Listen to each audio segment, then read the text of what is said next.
Hello, Ross. Oh my God. Oh, I forgot my hat. Charlie. Oh man, you can't see it on my green screen. It looks terrible. But let me go and get my hat, because if not, we're gonna get in trouble with our sponsor. Okay, you just get on with it. Well, it didn't take us long to have our first "we effed up" of the afternoon. Although this white hat, maybe I should use the navy one. The navy one next time, Charlie. We almost match. You can kind of see my hat in the. Sorry about that. Oh my God! I don't know why it's showing up like this on the green screen. Anyway, I think you picked the wrong hat. Okay. Welcome. Well, yeah, whatever. We'll deal with it. Anyway, welcome. We can see it nicely on yours. Welcome to, as Robert Lauer just said, a perfect start. Which, Robert, you need to understand that this is a very semi-professional. I'm not going to call it an amateur operation anymore. I'm going to call it a semi-professional operation, because we tried to be a little better than amateur. But we're certainly far from professional at this point. We're getting there, man. We're getting there. Come on. Slowly but surely. Welcome to episode 24 of Talking Florida Rugby Occasionally, or TFRO, as the kids like to call it. Well, what did the kids say to us on Saturday, Charlie? You're the podcast guy? Yeah. Man, we're starting to be famous already, huh? We are starting to be famous. Speaking of being famous, I will say, when I used to work for CBSSports.com, I was recognized one time refereeing in Savannah.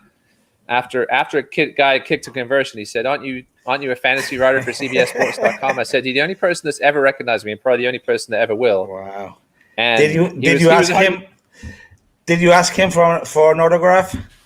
No, he was supposed to ask me for an autograph, but he didn't. Well, but, you know. I did sign autographs one time in Mexico. We were in Mexico with the USA Baseball Youth National Team back in 2004, and we did sign autographs down there. I don't know why they asked me, but anyway. Probably confusing you with somebody.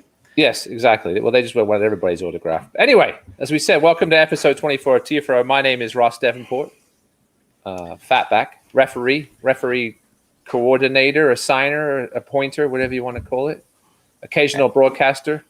And let me interrupt you right there, because you have to add something else to all that list.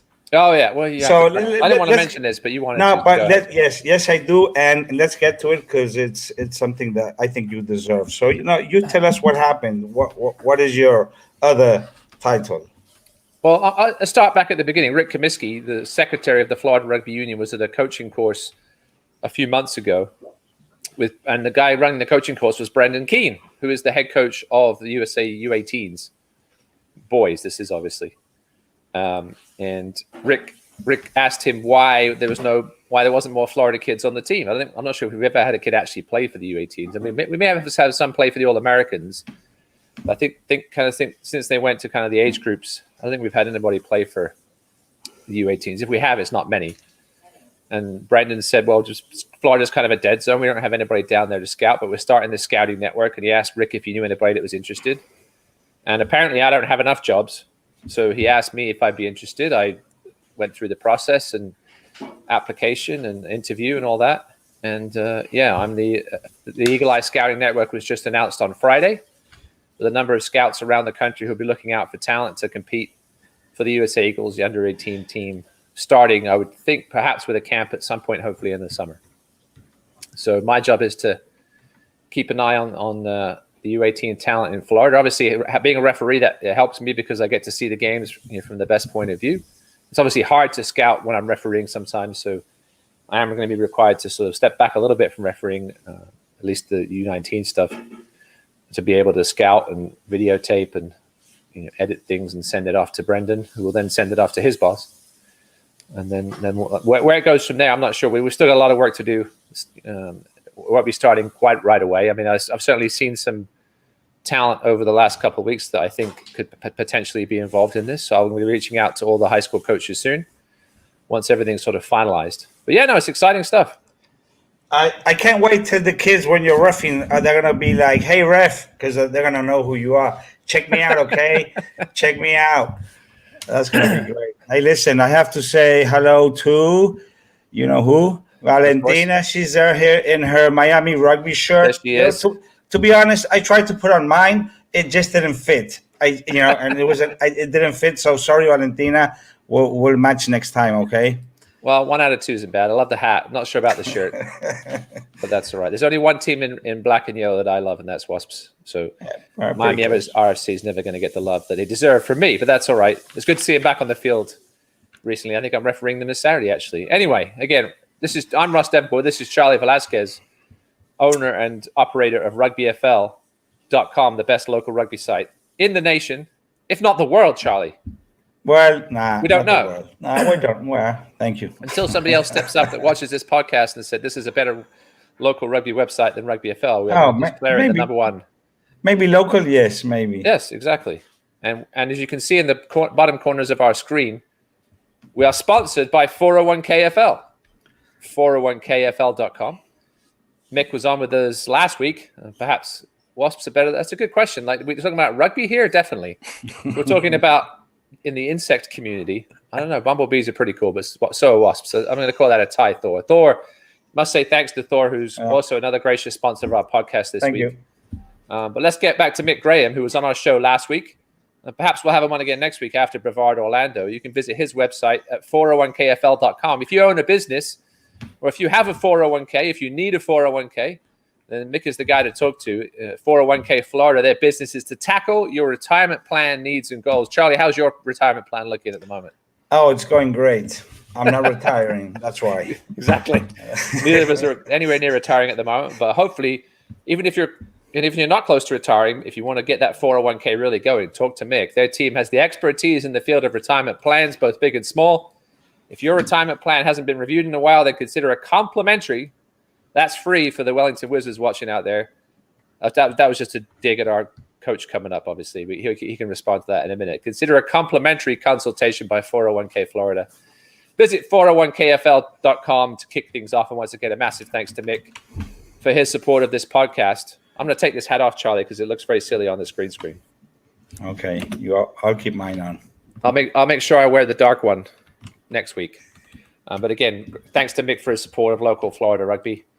We greatly appreciate it. And again, as we said, thanks to Thor for helping out. If you'd like to help out the podcast in any way, whether it's a couple of bucks, whether you have some swag you want to give away, I'm still waiting on a certain Mr. Teddy Chapman to perhaps provide us. He was supposed to call me back, didn't. But one of these days, he'll provide us with some swag, perhaps to give away to the Florida rugby community from his Go All Day company. But anyway, rugbyfl.com/ Go ahead, Charlie. It's coming for sure. I mean, Teddy cannot escape this. That's a promise. He knows it. Especially every time his buddy Chris Vassel comes on wearing the hat, we have to give him stuff. So, I'm making that invoice already. You go. Checks in the mail. But if you'd like to help out the podcast, rugbyfl.com/GoFundMe, or Venmo at rugbyfl, or paypal.me/rugbyfl. Of course, anything helps. I got this nice little green screen behind me, thanks to some donations, which helped out. I got this microphone, which doesn't sound as good as Pukey's microphone, which we'll get to in a second. He's, a former DJ. We'll talk to him about that. It's his history of being a disc jockey on the radio in the radio market of South Florida. Did we F up anything, Charlie, last week? We were talking about this before. I couldn't remember. I'm sure we did. We probably did, but I don't remember, to be honest. If I offended anybody, I apologize. I probably offend somebody every episode. I already offended the Wellington Wizards, but that was just aimed at Pukey because he's on today. Of course. Let's get to our three quick things. Number one, World Rugby had some very bad news this way. Last week in a big way. They postponed the Women's World Cup and also canceled the U20 trophy for a second straight year. So neither of those will be happening in 2021. Very disappointing for the Women's World Cup because we just had the schedule announced. 2 weeks ago, Charlie? Something like that. Yeah, 2 weeks ago. So the women are going to now play next year in 2022. But the U20 trophy is a yearly thing anyway, so that's just not going to happen again in 2021. Disappointing news, but understandable. I think we're getting closer to things getting back to normal. We had one thing I forgot to mention on here, Charlie, was we had the World Rugby 7 series, the sort of retooled schedule come out. Los Angeles was not part of it. However, they are going to host a sort of pre-Olympic tournament that's not going to be part of the circuit, but will involve, I would think, most of the international teams that we see in these tournaments. So keep an eye out for all that information coming via USA Rugby. Our second three quick thing is Malachi Esdale, who we still haven't managed to get on the pod. Charlie and I tried hard in the fall. Now is not the time to try. Now is not the time to try because MLR obviously starts not this weekend, but next weekend, the 20th. But Malachi Esdale, former Naples youth and UCF star, he re-signed with the Houston SaberCats this past week. So that's good to see. A little late, but better late than never. And another MLR news, there was some preseason action this past weekend. Cam Dolan, who we also had on in the fall. And you can always go back and watch any of our episodes from back in the fall when we were doing most of the interview stuff. We had some great interviews with Cam Dolan, Alex Tucci, former Florida Star, is now playing in the MLR, Perry Baker. Guest appearance there by Mike Friday, the USA Sevens coach, and a lot more. You can check that out at rugbyfl.com/TFRO. That'll take you to our YouTube page. But Cam Dolan scored a try in a 24-14 preseason win for NOLA Gold over Houston. Charlie, you getting excited for MLR yet? To be honest, a little bit, but not that much because it's just I don't know these teams, And to be honest, I'm just so concentrated on the Florida rugby, and there's so much rugby going on. But Super Rugby, we're gonna have Super Rugby. How are you watching Super Rugby, Charlie? I'm not here anywhere. I'm not watching it. I was going to say me either, because it's very annoying that nobody is carrying Super Rugby this year. You've got to have a VPN to go find that. Maybe one of our guests who is from Australia can help us out, see if he's found it anywhere. I'm not sure. We'll have to ask him which team he supports, Charlie. Our third three quick thing is our college roundup, which there's been more and more college rugby every week, Charlie. Not down here, obviously. I mean, unless you count the sort of fake college rugby of U23s. But Chris Vassel asked me not to mention this, so I'm going to mention it first. Lindenwood women 51, Life women 0. Lindenwood women have been dominant. I actually got a text from Morgan Freeman, who obviously former Fort Lauderdale Ruckus and Fort Miami player. I'm going to read some of her texts now because I asked her about this game. She did not score a try, disappointingly. But she said they played them 2 weeks ago and beat them in Missouri, in Lindenwood, and then this game was back in Marietta. And Life were talking all sorts of stuff on social media about how this was going to be different because it was at home, and it ended up even worse. Lindenwood 51, Life nothing. Morgan said, they just came out and basically smashed them in the mouth. Their pitch is a little narrower, so they really just made adjustments and tried to attack more in the center of the field. They have possession the majority of the game. They've been taking training pretty hard. And this game, if we didn't know it already, Charlie, this game really confirms Lindenwood as the premier women's college rugby team in the nation. They haven't lost a varsity game in 4 years now. Wow. And they haven't lost a Life in 3. So it was probably a JV game, I think, because they did play a JV game as well. Alex Wantlin of Wellington fame, she started for Life. We also had her on the podcast. We also had Alex on the podcast back in the fall. You're right, in our ladies episode. It is obviously International Women's Day today, which we'll get to in a little bit. Sophia Ruiz from Indian River started at 15 for the Lindenwood JV squad. Andrea, I'm not going to ask that question, Charlie. I value my life. I'm not going to ask that question, but she could be in the kitchen. Yes. On the men's side of things, Iowa Central, who are one of those really good junior college programs, they have 4 players from Florida, 3 from Jacksonville, and Andre Butler, Terrence James, and Tony Robinson. And then they have Elijah Valle who apparently played for 3 of the South Florida teams. He played for Wellington, Jupiter, and Boca from the article that I read. But they unfortunately opened their season this past Saturday against Devonport and got smashed. I'm not even going to mention the score of that one. And Arkansas State, just like Life, their men's team found themselves on the end of a heavy loss to Lindenwood. Elvis Searcy of Naples was listed among the subs for ASU. So some Florida players, some Florida products, I should say, getting in the action this past weekend. Some on the losing side and Morgan on the winning side. But that's it for our 3 quick things. How are we looking for time, Charlie? 7:17, not too bad. Okay. Let's get to our weekly, our favorite weekly part of this show, the Miami MLR update. Oh, what happened? I don't know. Did anything happen, Charlie? Did anything happen this week with Miami MLR? No, man. Yeah, the answer is no. But listen, I do think that eventually we are going to have a team here. I'm pretty sure we are. 2, 3, 4 years. Some guy. 2022 is looking very unlikely at this point. Yeah, but some guy with a lot of money is gonna say, "Oh, I want to live in Miami, and I'm gonna have a rugby team," and that's. How look at what are they? The Giltinis? Yeah, look at those guys, and we have plenty. Giltinis with Adam Ashley Cooper, and then announced Matt Gitzo this week. I mean, that's turning into a serious 15 right there. I'm gonna say that maybe Mr. 305 Pitbull. He may put up a rugby team. Who knows? The Miami Pitbulls. I like that. It sounds more of a rugby league team to me, but well, we may get one of those also. All right. Okay, let's get on. Charlie's going to post. If anybody wants to come on the open mic at the end of the show, Is this a new link we have, Charlie? rugbyfl.com/join.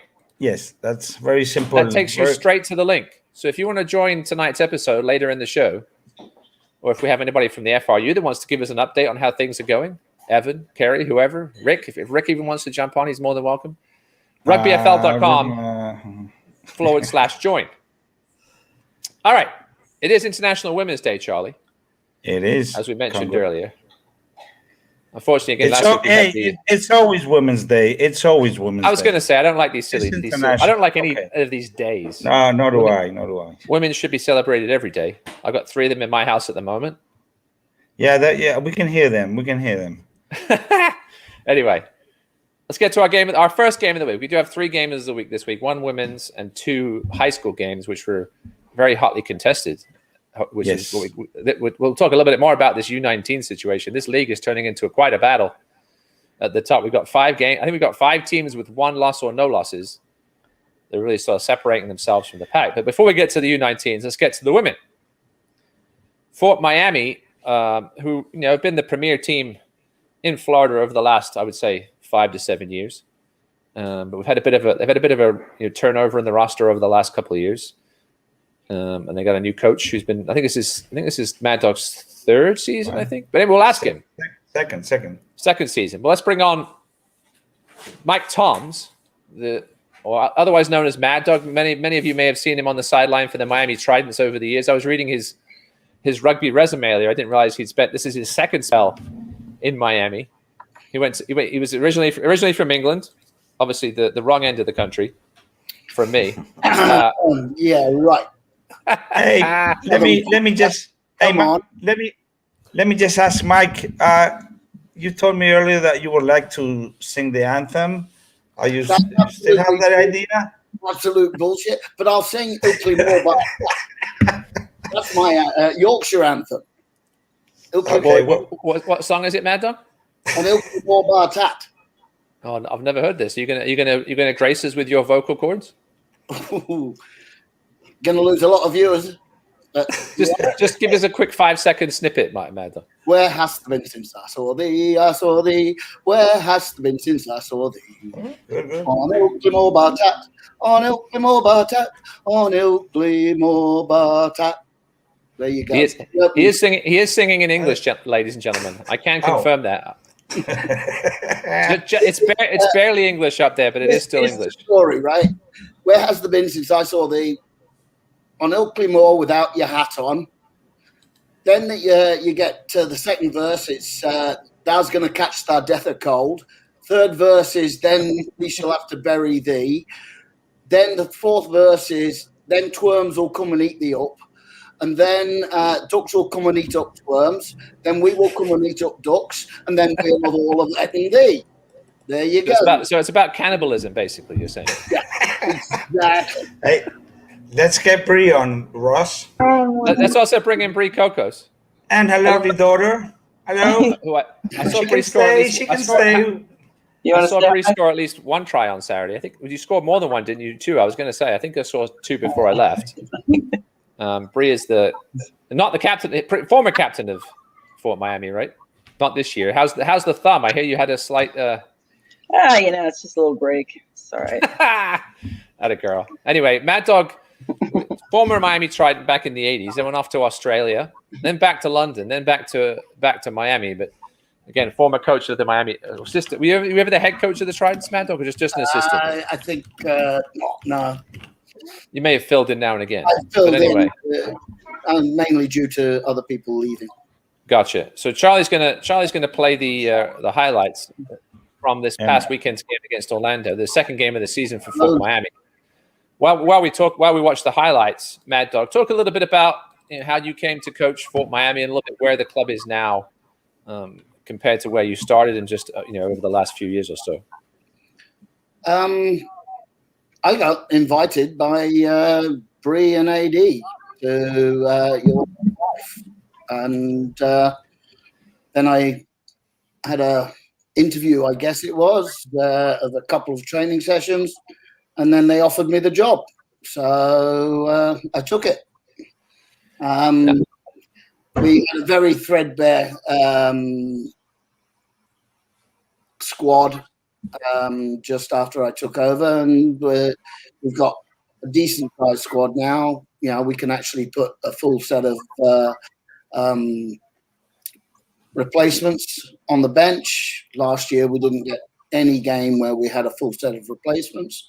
Right. So that's improvement.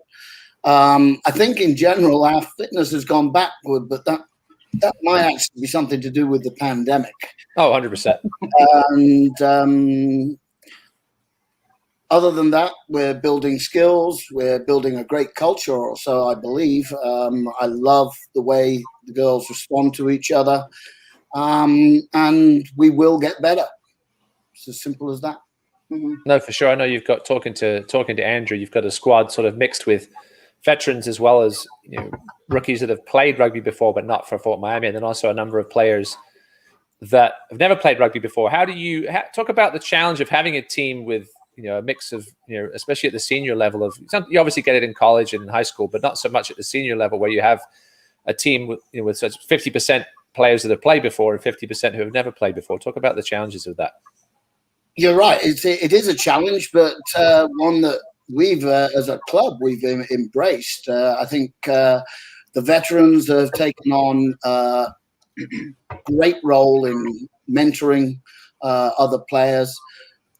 Obviously, laws have to be understood by the new players, and that's proving a little bit of a challenge. But I think we had 2 weeks ago, we had 3 girls play their first ever game, and another one this week, first ever game. Made Awesome. some great tackles. In fact, they made better tackles than most of the vets. Yeah, listen, tackling is one of those things that everybody loves about rugby, right? It's something that everybody can learn relatively quickly. It takes a little while to get used to the laws and where to be and when. I enjoyed it on Saturday. We missed a lot of tackles, a lot of arm tackles. I did watch the highlights. It was a close game. We'll get to the game in a minute. Let's talk to Brie a little bit. Brie, you know, you've been around this club for a long time. Where do you see? Obviously, rugby in Florida is very cyclical, and most places, but especially in Florida. Sure. Where do you see with this team at the moment and the future? Well, you know, it's a constantly evolving. That's the nature of rugby, women's rugby game. The game of women's rugby has changed so much since 2005 when we started the women's side in South Florida here. It's an unbelievable evolution, and it continues to change. And then, of course, you have so many transient people in Florida. Season could be your season. We've been very successful in the last, you know, like you said, 7-8 years. I think since 2012, we have been the state champion. But, you know, things change. Obviously, people get older. And, Sure. you know, you have to manage the new people and you have to integrate them. So, I mean, you know, that's just the way it is. I mean, I think the crucial element for us moving forward will be getting the college kids that are local to the area integrated into the club. I mean, there's a lot of colleges around here, a lot of youth that they stay or they get a job or they don't stay, but there's a lot of potential there that I don't think that we have really tapped into effectively. And just to bring in the Orlando game, that's what Orlando has done very well. They have that UCF is the feeder club there. Yep. And so they're able to pull, and they have a really strong connection. Orlando women UCF, I mean, it's a really strong connection. So I'd like to foster that here. I mean, we have FAU, we have UM, we have FGCU. I mean, Naples doesn't have a women's side right now, so there's always that potential as well. So, you know, if we can cultivate that and a little bit better than we have in the past, then I think that we'll have you know, a better success in the future. At least be more competitive than we are right now. Yeah, well, obviously, you know, the Fort Miami name comes partly from the fort being Fort Myers in the West Coast, and Fort Lauderdale, where you guys used to bring in.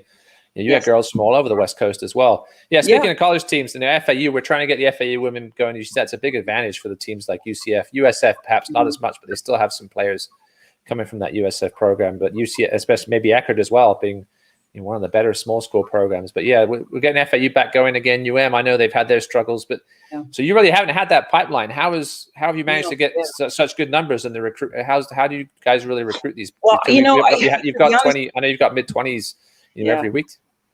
You know, I don't know how we did in the past because we always hovered around 20 or so for games without the pipeline. And this year, the college game is shut down in Florida, so we have had more FIU, and I think that's going to grow in the future. I mean, it really comes down to having just a good relationship with the teams at ground games, maybe do a clinic of some sort on an off weekend, have a couple friendlies. I mean, that's really how it needs to happen in the future. This season, I don't know what happened. I mean, well, I know partially the roller derby girls, they That's right. Yes, this is a good story. So we talk about that relationship. Oh my gosh. Well, I think we're the same kind of people. Roller derby and rugby is very comparable when it comes to, aggressiveness and grit and hardness. And so they didn't have a season this year. They were shut down because of the pandemic. So they joined us. And to be honest with you, it's always been a conversation. I mean, we've had some Jello wrestling fundraisers in the past. Yes. And we've met them there, because there's a bar called Churchill's in Miami, some people we know, and they've had Jello wrestling for the rugby girls, us, and also for the roller derby girls. And so we've had a connection there kind of informally. And this is the first year that's really come together fortuitously. I hope it stays. I hope it sticks. I know the roller derby girls back next season, their sport will come back. I don't know if they'll stay. I hope they do. I hope we've put a good showing there, but that's been fantastic. That's it. I hope that's the start of it. I mean, I'd also like to tap into the football, the girls football as well. We've had some players that have gone there instead of sure how that you'd want to play flag football over rugby. But anyway, so there's some conduits to fresh legs and fresh players that we just, we need to tap into a little bit better. Yeah, awesome stuff. Yeah, roller derby and rugby. You would never sort of bring those two together, but you guys have managed to do it. Let's get back to Madddog real quick before we get to the game from Saturday. Madddog, you've coached, youth and men, adult men, and now you're coaching women. What are some of the differences between coaching men and women? Some of the positives and negatives about coaching women, and as well as men. Behave yourself here. Behave yourself. I'm giving you a minute to gather your thoughts. There's choose your words carefully. There's a different process. I think in general, women are much more cerebral about their game. So you need to give them the reasons. You can't, like with the guys, say, hey, run at space, and if the space isn't available, run over the top of it. Yeah, you have to actually tell the women why you want them to do that, and then they'll do it. And they're getting better at it. We've got one or two clips from GoPro, which was on the other side of the field from Charlie's, where we've got a great example of Brie herself poaching a ball. And we're going to be able to clip that and put that into the girls, especially the new ones, the roller derby, to show them how it's possible to not have to lean on and hold your weight on the other player to be able to scoop the ball up. And Brie used to do it with more core strength back in the past. Now it's with a very, very wide stance. But she manages to stay legal and poach the ball. So, yeah, that's a disturbing picture. Sorry. Yeah. Good shots from Rick Comiskey here from the weekend, yeah. Yeah, there were some good shots there. Somebody earlier put in the chat, I don't know who it was, sorry, didn't get to write it down. Could I talk about our defensive game? Well, it was less than perfect. We gave instructions to our team of how Orlando would play. They played pretty much the same game for a number of years, and we failed to execute on what we wanted to do. And luckily, we've got good film this week to show. And way too many arm tackles, way too many high tackles, or not high as in illegal, but just high on the body, and not easy to take down some of those big girls. They got, as you can see in the pictures here, they've got some physical specimens. Yes, Orlando, and you got to get low. Yep, got to get low. Get that shoulder in there. I mean, that's a constant in women's rugby at this level. I mean, at this level, and hitting the timing in those open field tackles is always something that is lacking. It's almost as lacking as having a kicker on the team, a consistent kicker on the team, kicking for points. It's just something that's a skill that I think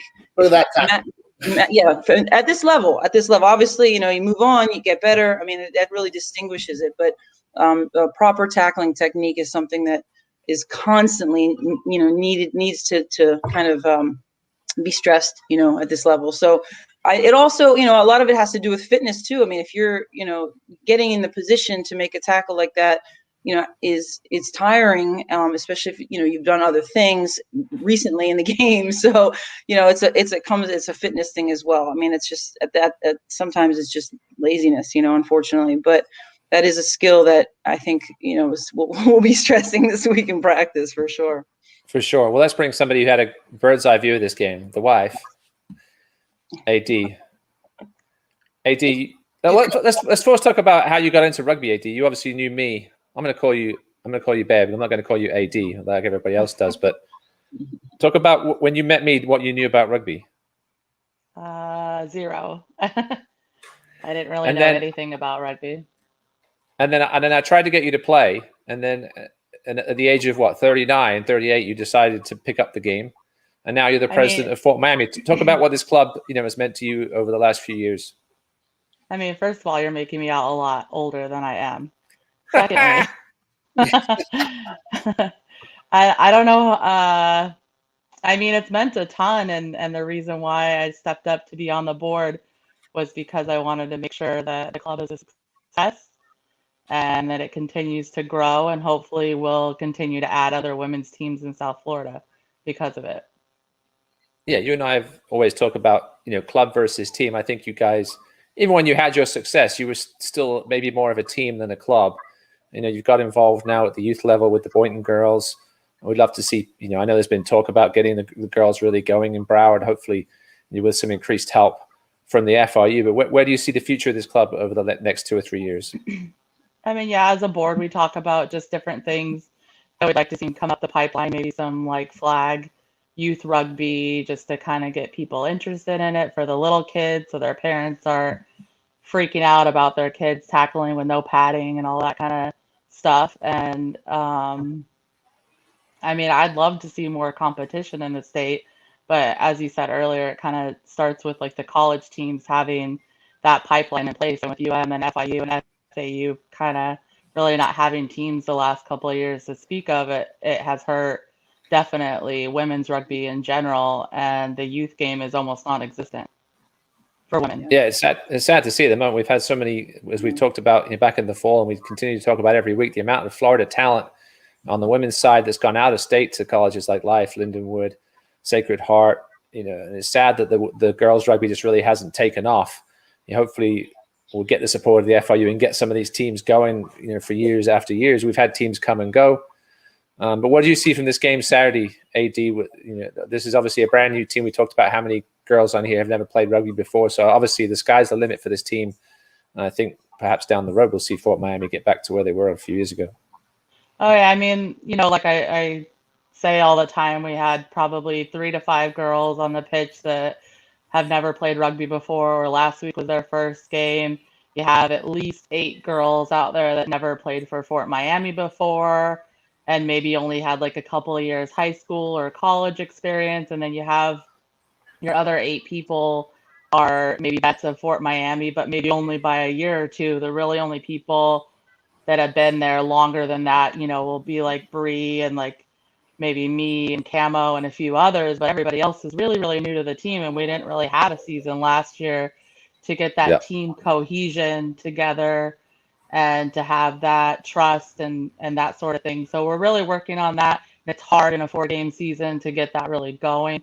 Yeah. But I mean, like you said, and Brie said, the sky's the limit for our team now. And we have a really great core set of girls. And I really hope they all, stick around for next season, because it'll just be so exciting to watch our rise. Can I just add one thing to that? I would like to also commend Orlando, because they won Division 1 in 2012 or Division 2 in 2012. They were forced to go to Division 1, and at that time, Division 1 rugby, they had to fly to every game. There was no other team to drive to. They folded because of financially it was unsustainable. And then Jamie did a great job to keep it alive there. And they came back, I think, 2016, 2017. And here they are, a really strong force. So that's one example of how a team can it goes up and down and ebbs and flows. I remember also the Tridents back in the day.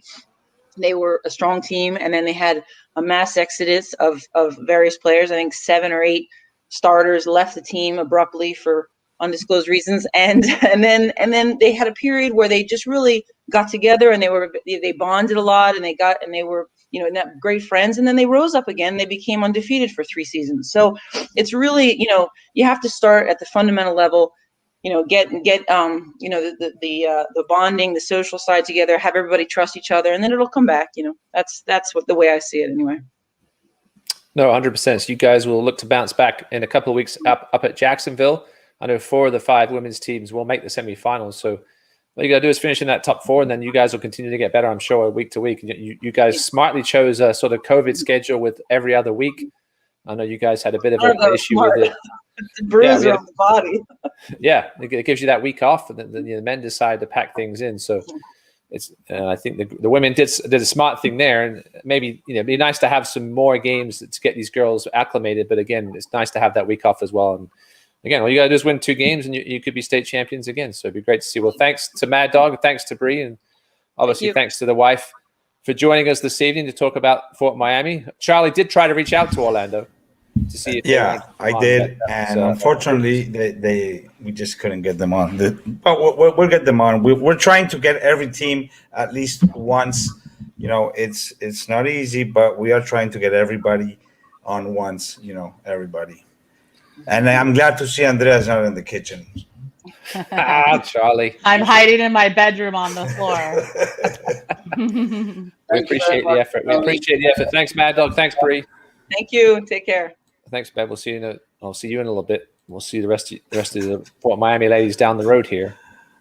I wouldn't put it past them to cause a shock or two down as this season goes. Again, they're only going to play each other once, the ladies, so they won't get a rematch with Orlando or Tampa unless they see them in the playoffs, which they may well do in that first round. Well, what I think that against a much improved Indian River team, which is not going to be a pushover. I'm just gonna throw this idea out because we've had no rugby last year and just so little this year. In the case of the women, if they these are just 5 teams, right? 5, just 5 teams, yeah. So they do this thing, and then maybe they want to play more to get because 5 games in one season, that is not too much rugby. So they can just go ahead and themselves organize a little tournament, like a weekend thing, go and play, just like a little, Yeah, I mean, I think as well, once COVID clears up around the country as well, they could perhaps go looking to play in tournaments or go on a tour. But even do them right here, a couple of years ago and played out there.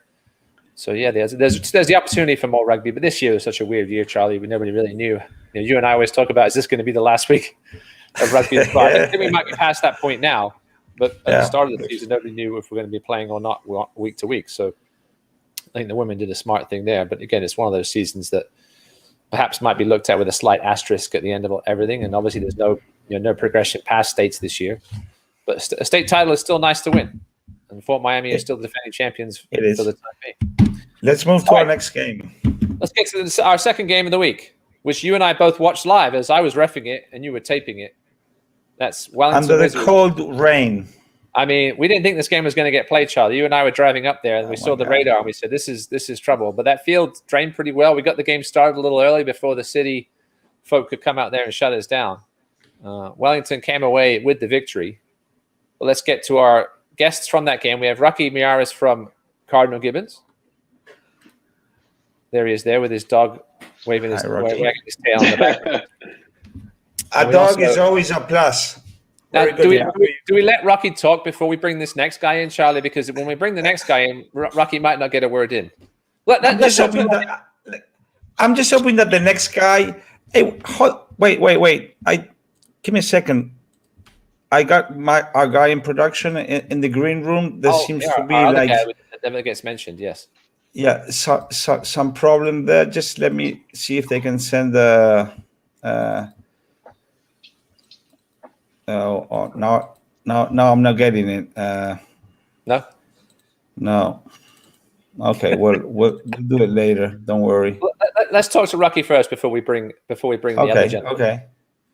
Rocky, well, thanks for joining the show. First of all. Yeah, thanks for having me. Appreciate you taking the time. How many years have you coached at Gibbons? Since the program started, or?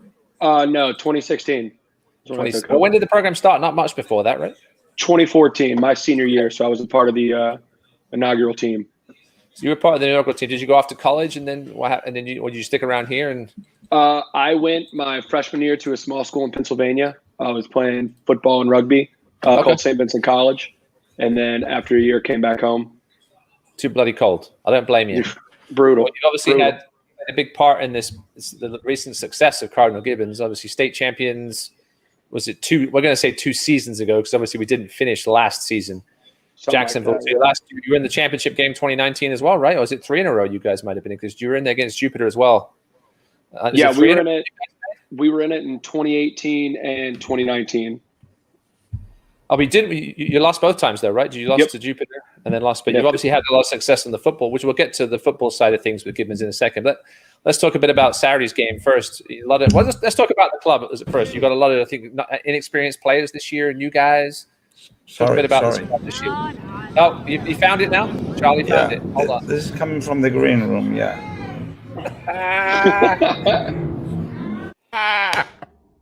There he is. Well, you brought him in, then you kicked him out. There he is. Oh my goodness! Yes. You might not recognize him with the hat on because he's covering his bald head. I gotta get my intro music, Background fellas. music. Come on, are you kidding me? Oh my goodness. First of all, thanks for having me on the show. Hold on. Yeah, you got my intro. Thanks for having me on the show, Charlie. Thanks for having me on the show, Ross. But really, episode 24? Episode 24 you have me on? The only guy that's been a DJ on the radio and knows everything about rugby in Florida. Episode 24. Oh my goodness. Now, since it's episode 24, just stop. I get a minute monologue here, and before I say a lot of great things about just remember, Charlie can kick you out at any time. Yeah, remember, you get the monologue. I have the controls. Tranquilo, Charlie. Tranquilo. Okay. Tranquilo. Okay, that's cool. So before I say some really great things, I'm gonna say this whole scenario. Ross and Charlie reach out to me and go, "Hey man, can you be on our show on Monday night?" Sorry, man, I got rugby practice. Man, that's crazy. I can't believe that. Well, whatever. Then the week after, they have it on Sunday, and I said I could be on that show, but no, they didn't ask me. Then they asked for another Monday, so I took off rugby practice just to be here for episode 24. Okay, man, those kids must be so happy at practice today. They must be so happy. Right. No suicides tonight, boys. No suicides Absolutely tonight. right. Now, I do want to say congratulations, Ross. Devonport, how I put on Facebook. Congratulations for you being a selection. I want to let everyone know, all high school rugby players out there, if you see this man come in the middle of the field and ref a game, you better be on your best behavior, because any type of cards and everything, you can kiss your eagle ass goodbye. Okay. It's all about character as well as discipline and well as your physical play. All right. So I will say, go ahead. Number 2. All right. Number 2. Let finish first, Charlie. Your minute is almost over. Number 2. Simmer down. Okay. I want to thank Charlie more than Charlie first, and then Ross a little second. And starting the show, you guys have done fantastic things for rugby in Florida. I really appreciate your help on this journey that we're going together to develop this program in Florida rugby. And number 3, to Rocky from Cardinal Gibbons. Okay. What you guys don't know is that I am the announcer for American Heritage football team, which me and Rocky, we played against them. Unfortunately, they did beat us in the quarterfinals of the state championships. And then they went on to win the state championship. But I feel that we got them ready for that level that title. Exactly. There it That is. state championship team. Back to back. So I want to say thank you to Rocky for not only developing rugby, but bringing the football into rugby, because I think it's only going to get better. Now, back to you, Ross and Charlie. Thank you very much. Hey, Ross, you need a mic like this guy has. Thank you. You always have to have the best mic in the room. You can't have a guest Step that game up, players. Come on. If somebody wants to donate enough money for me to upgrade my mic, I shall do so. Just look at the screen. Okay. Anyway, let's get back to we'll get to Pukey in a minute. Let's get back to Rocky.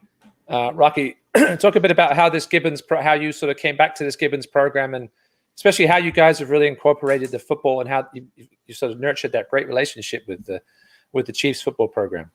So once again, I came back and immediately started coaching football and rugby. I was under rugby. I was an assistant under Woody, who was still the head coach at the time. And then coaching the linebackers at Cardinal Gibbons, I really just wanted to show everyone how good the games work together and how easily they correlate. And what happened at Gibbons is first things, you got to have your administration on board. So, our athletic department and the coaches, Coach DeBuck, Coach Montiel, everyone got on board with it. Because if they don't get on board, it doesn't happen. Yeah. So without that, none of it would have been possible. So they came on board. And then from there, it just flowed naturally. We had talent. And then once they were studs in football, they became studs in rugby. And then the correlation was every single year. We had a first team all-county linebacker also playing rugby. So the coaches saw it, and then once they see that, they never want to stop. Why would you? And Rocky, how many years in a row do you have all-state linebackers? Oh man, I think we've had it's been 3 or 4 years. Every single year we have at least one. That's that pull through that we need from the football community to rugby, because once they see it, they're hooked, and it gives them another opportunity. So many of my players, as well as probably Rockies, they think they're going to go play football in college, and then they end up playing rugby. So it's great opportunity for, two pathways. Yeah, Pukey, talk a little bit about your relationship with some of the local high school coaches up there. Have you had opposition and have you had acceptance? And how's it been up in that area of the woods? What do you mean? In regards to you going to the football coaches? Okay. Well, so my son goes to American Heritage, which is in Delray. They are kind of a hands-off kind of program, which is they don't really care what you do in the off season as long as you're playing another sport. So that's good.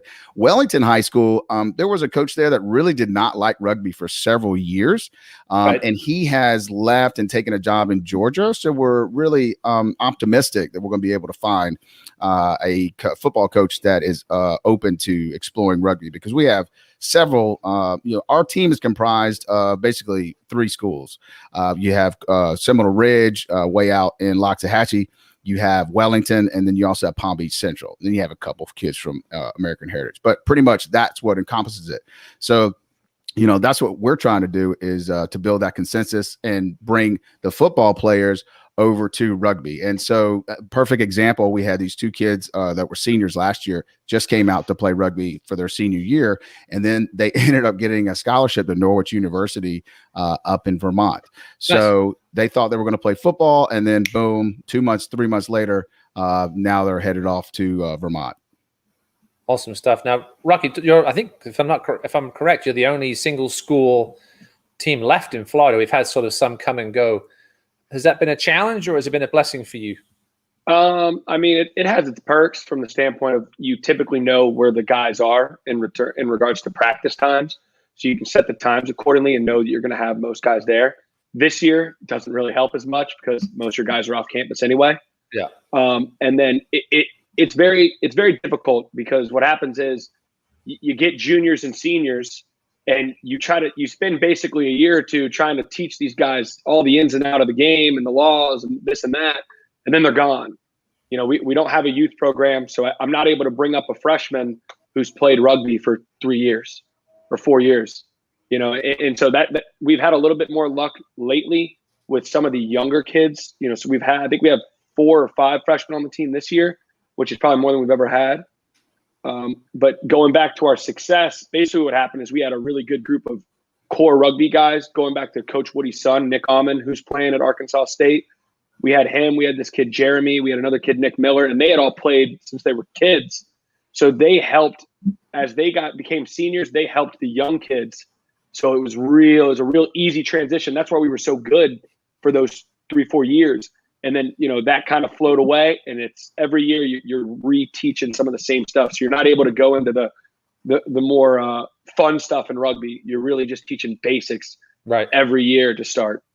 Yeah, obviously, Mark, you've got the benefit of having that youth program attached to the Wellington team. That's obviously been a massive benefit for you guys, I would say.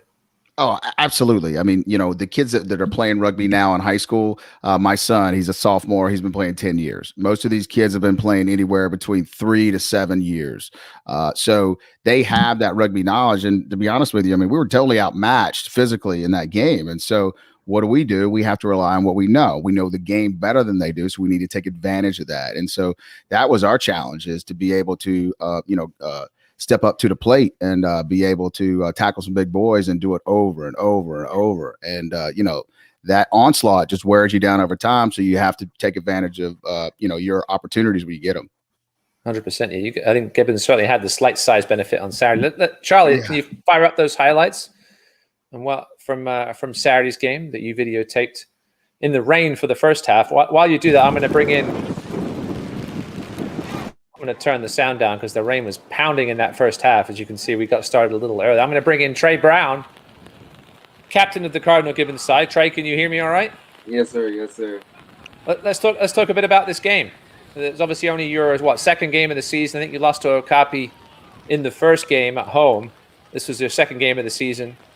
Talk about the game and how you guys felt you improved from that first game.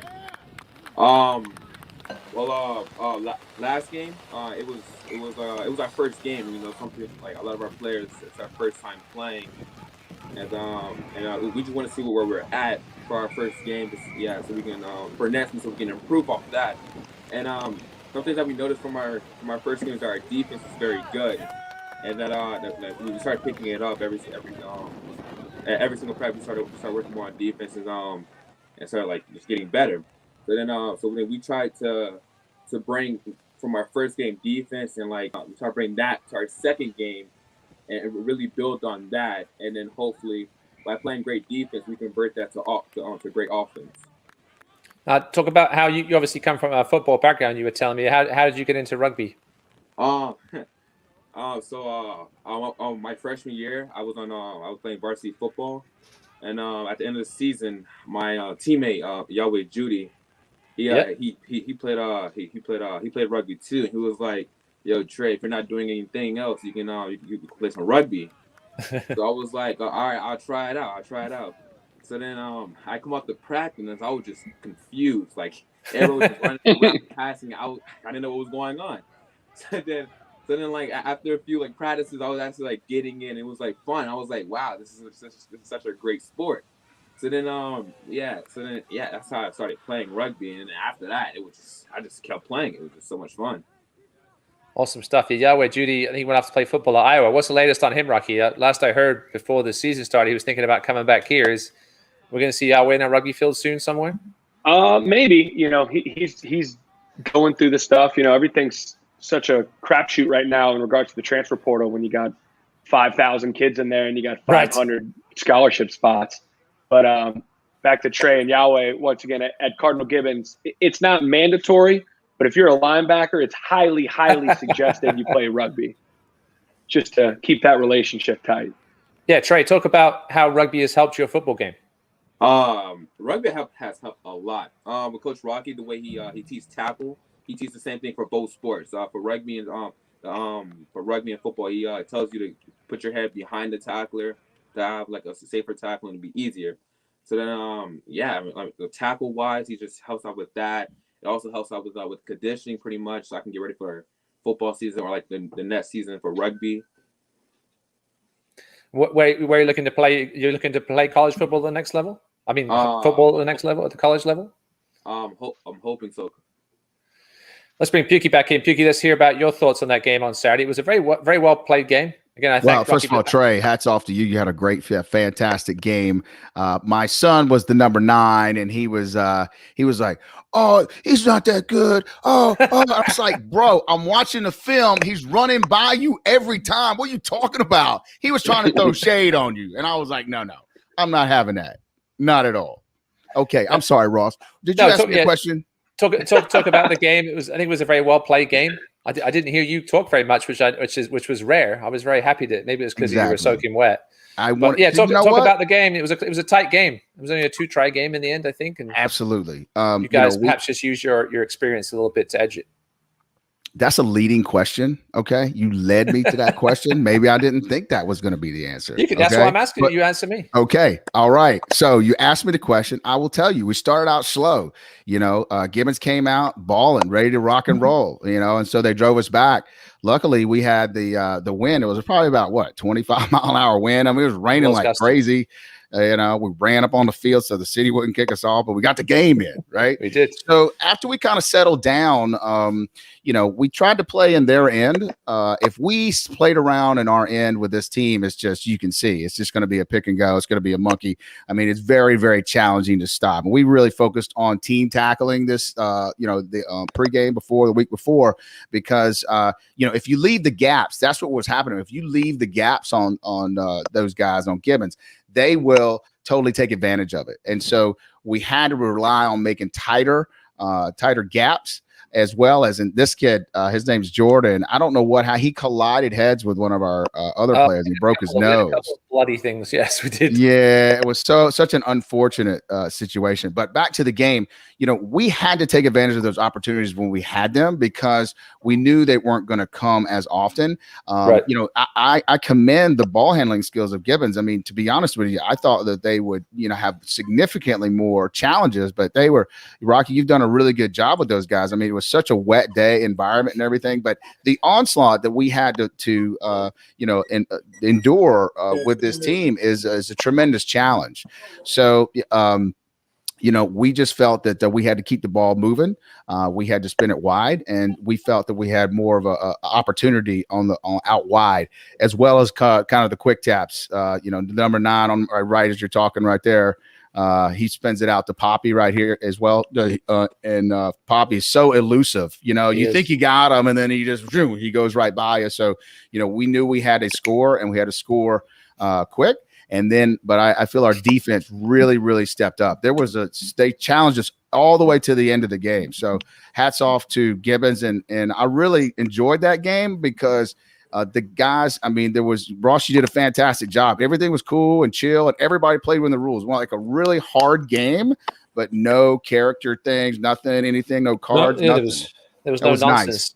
But I want to talk about this gentleman that's on the screen here. You don't see too many props kicking. Carlos Reyes. And when this guy stepped up, I said, "All right, maybe we'll see what he's got." And this guy, well, let me tell you. I'm not sure if I've seen a kick a ball harder in my refereeing career than this. Let me tell you about Carlos. We just got Carlos from a trade with Boca. Okay, so basically 2 weeks ago, Carlos, he ended up moving. There he is, right there. He dialed it in.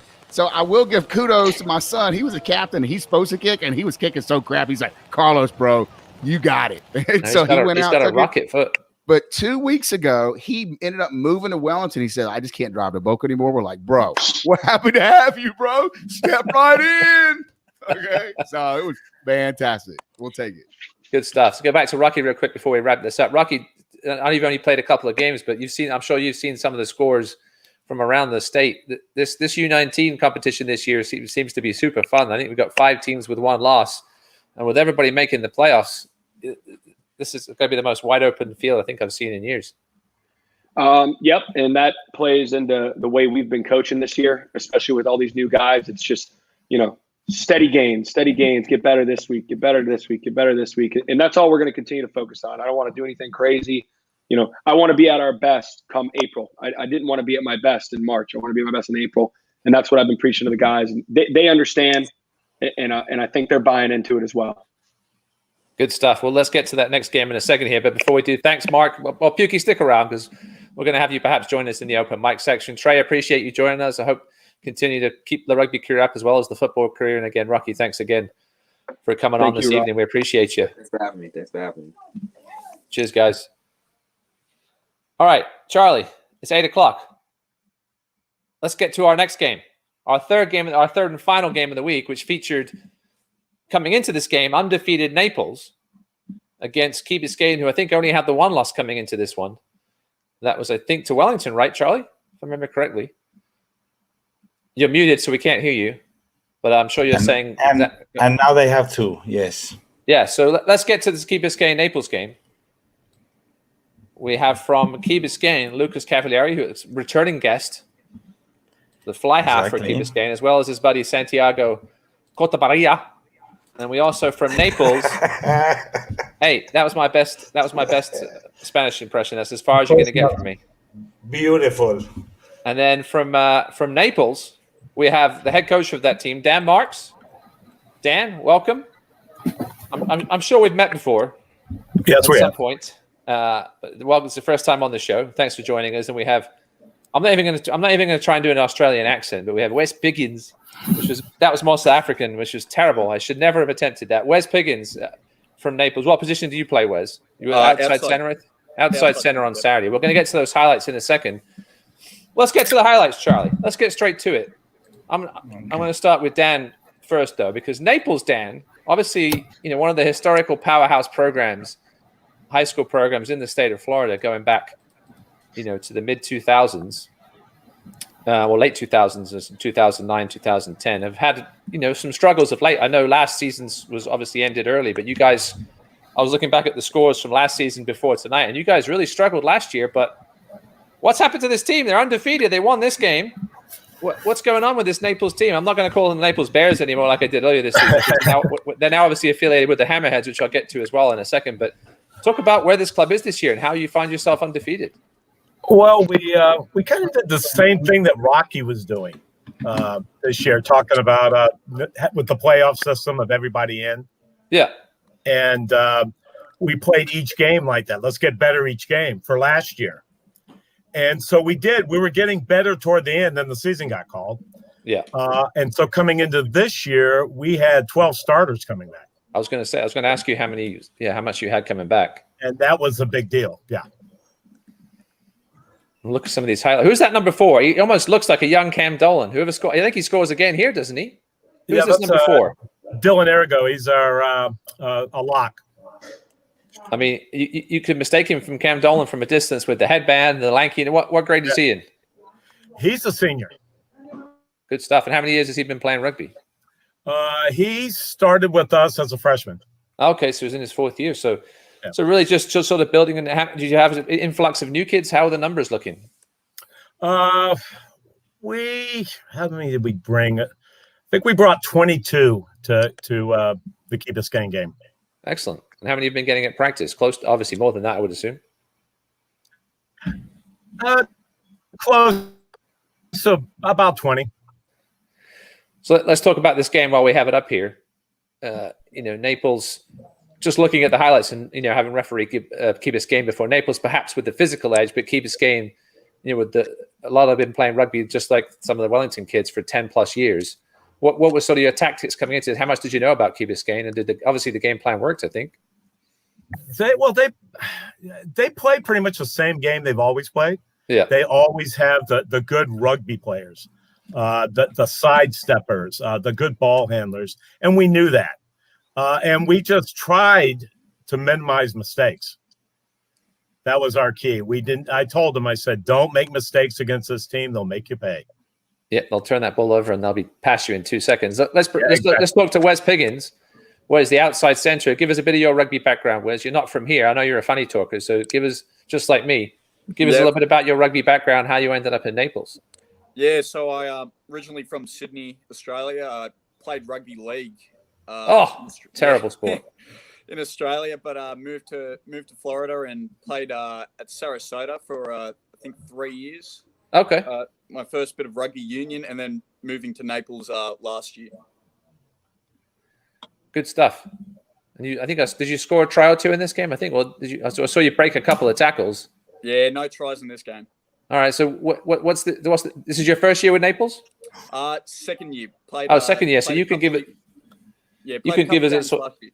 Okay, so you can give us a good idea of just where this team has improved from last year. Again, I don't think you won a game last year, and then this year you've come in and you haven't lost a game. What's been the real difference? Yeah, definitely. I think the players have had a real, bonding since then. There was a couple, me, my brother, and Lucas, our scrum half, were new to the team, and we've really bonded. We've gotten to know the other players, and been able to, and plus, everyone's a lot bigger than what they were last year, and that definitely helps.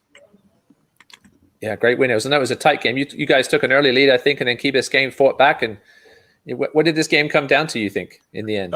That last play right there. Yeah. Yeah. That was Lucas Speece, I think, coming through off a line out. I think, Wes. Yeah, yep, I think so. Yeah, he just jumped and that was it. I mean, that if they score there, they win. So you got rain late in this game, as opposed to early, which we did in Wellington. How did you guys deal with that weather? Obviously, on the turf makes things a little more difficult too, a little slippier than grass, perhaps. Yeah. Well, I mean, good thing about the turf, we didn't really notice too much. Already pretty much busy, playing by that stage. So just deal with it and keep on going forward. Gotcha. Well, let's talk to Lucas and Santiago from the losing side on Saturday. Hey guys, thanks for joining us tonight. You guys, Biscayne got off to a hot start this season. Things have slowed down a little bit, but obviously you're still on the. Everybody makes the playoffs, and I think you're still in the mix for a home quarter final. Talk about this game and where you guys found it difficult against Naples. So we came into this game. We knew Naples was going to have a more physical side compared to us. They're, in size, Biscayne were historically, more small. We've been preparing crazy since we lost to Wellington. I think the attitude in our team was already really high, and we just brought that up another notch. That I feel like that loss to Wellington really woke us up. And Tuesday, Thursday, we practiced some of the best practices we've had all season, honestly. And I feel like we really fell asleep those first 15 minutes of the game, which is, Naples got off they got off to a winning start, and then we were able to, wake up a little more and try to turn the game over. And it was a really close game, and I'm honestly really proud of the team. The attitude that we played with was incredible, and I'm incredibly proud of the boys. Yeah, I mean, it obviously came down right to the end there. You guys had that ball right at the end. As Charlie's showing are they updated, Charlie? Oh, they are updated. The FRU standings were incorrect earlier today. They had Naples with a loss, but let's take a look at the standings while Charlie has them up here. Naples undefeated at 4-0, and then we have 4 teams at 3-1, and 2 teams at 2-2. All these teams battling. If I remember correctly, I think there's a play-in game, perhaps, or a couple of play-in games, and then the top 4 seeds will host. So obviously, not having to travel, will be huge. So you guys are still certainly within shout. Santiago, talk to us of your view of that game on Saturday and how the season's been going overall. You guys are clearly still in the mix. So, like Ella said, we came into the game knowing that it was going to be a physical game for us. We had to focus on our strengths, which was passing the ball out. Unfortunately, the rain kind of stopped that. But we started out slow. I feel like that's a pattern this season for us that we have to fix. So, but other than that, I think we came back hard. And other than a few mistakes at the end, we played a good game.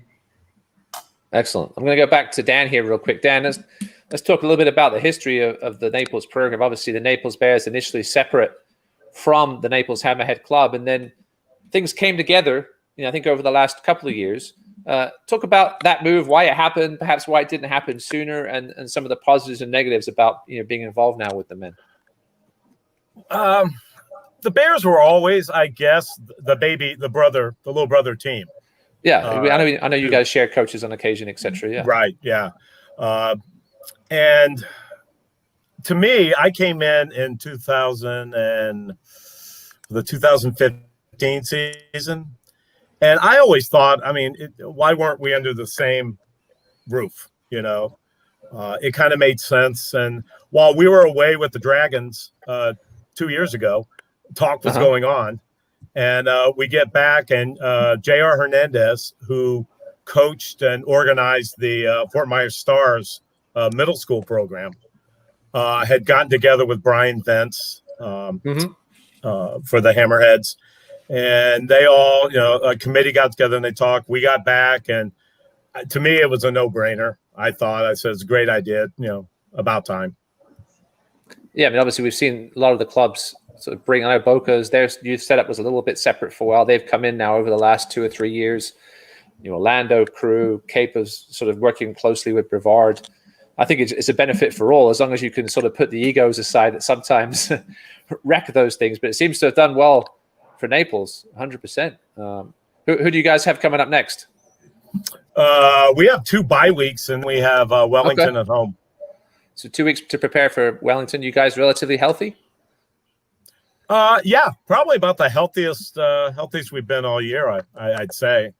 In fact, just yesterday or Saturday was our first time we've had our whole starting 15 out there. Oh, excellent! And you guys have been dealing with COVID relatively well. Have you had any isolated issues, or how's that been so far for you guys? A couple isolated. We had a player early in preseason that had to isolate, and we had to shut down practice for a few days. And then our captain a couple weeks ago. But that's been about it. We've kept a close eye. We do temperature checks, and we keep a close eye on it. Victoria's Suite runs that aspect of it for us, along with a lot of other administrative duties. Yeah, listen, it's always good to have those important people off the field that take care of that business, so you guys don't have to. Well, thanks for joining us tonight. Appreciate it, and good luck the rest of the way. You guys are doing real well. Wes, keep up the good work. Keep running people over. Thank you. Hopefully, we'll see you in the playoffs. Lucas and Santiago, let's talk about, you got a couple of big games coming up against Okapi. So you do have games over these next couple. I guess you guys are going to have the late bye weeks. Talk about Okapi. One of the biggest rivalries in Florida rugby. Yeah, we have Okapi next weekend and then Gibbons after that. 2 very tough games. I've been looking forward to the Okapi game since the end of last season. Honestly, I feel like Okapi is always a tough matchup. It's always close, but it's always a really fun match. And I know Okapi has a great team. They know how to play with their hands, but by the looks of it, I'd say like they probably have a physical, like they're physically bigger than us. But I think our tackling, our defense lately has been on point, and our attitude, we've been playing much more aggressively in the past few years. And I'm really excited for this game and see how it goes.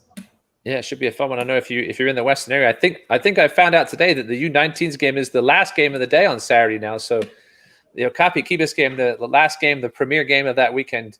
I think we got 3 games with the U16s in the middle of the men's game and the U19. So if you can get out to Sequester Trace Park and check out those 3 games back to back, fun contest between 2 of the biggest rivals in Florida rugby. Well, Lucas and Santiago, thanks for joining us, and good luck the rest of the way.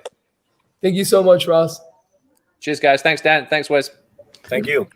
Thank you, everybody. We'll see you hopefully at the end of the season. Maybe. Who knows? It's such an exciting championship, right? I mean, I'm not going to make predictions. I should call that guy the sideline whisperer, see what he thinks. Do we still have his number? Do we still have his number? Or her number, I should say.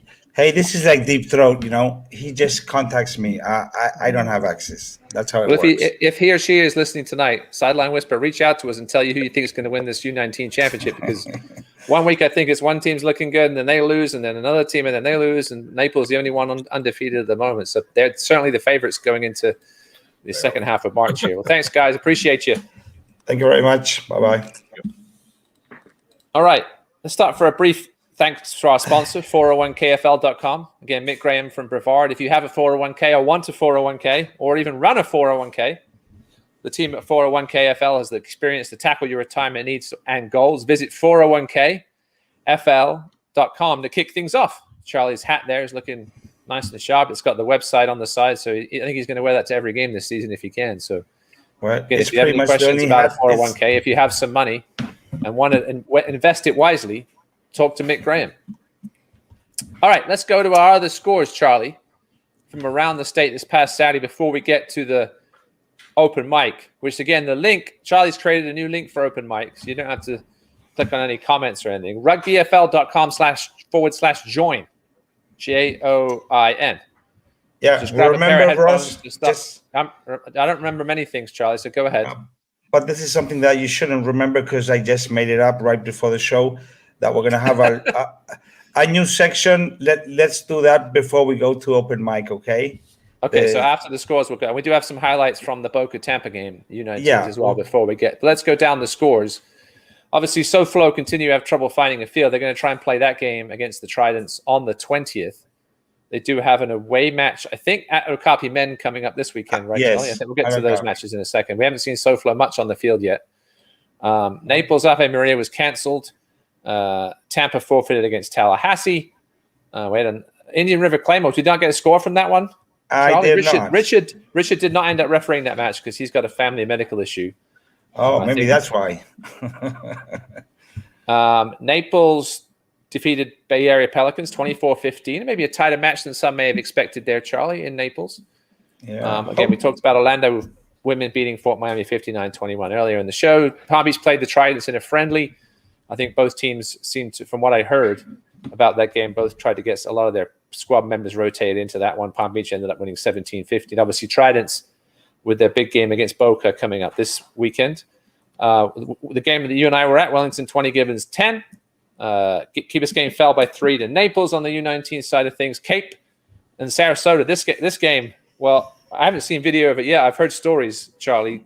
Sarasota only brought 11 over to Cape. They decided to still play the game. Cape gave them a couple of players, and as you see there was 2 red cards issued. The match was ended after just too many issues regarding discipline on the field. There was, again, a couple of red cards issued by Randall Johnson.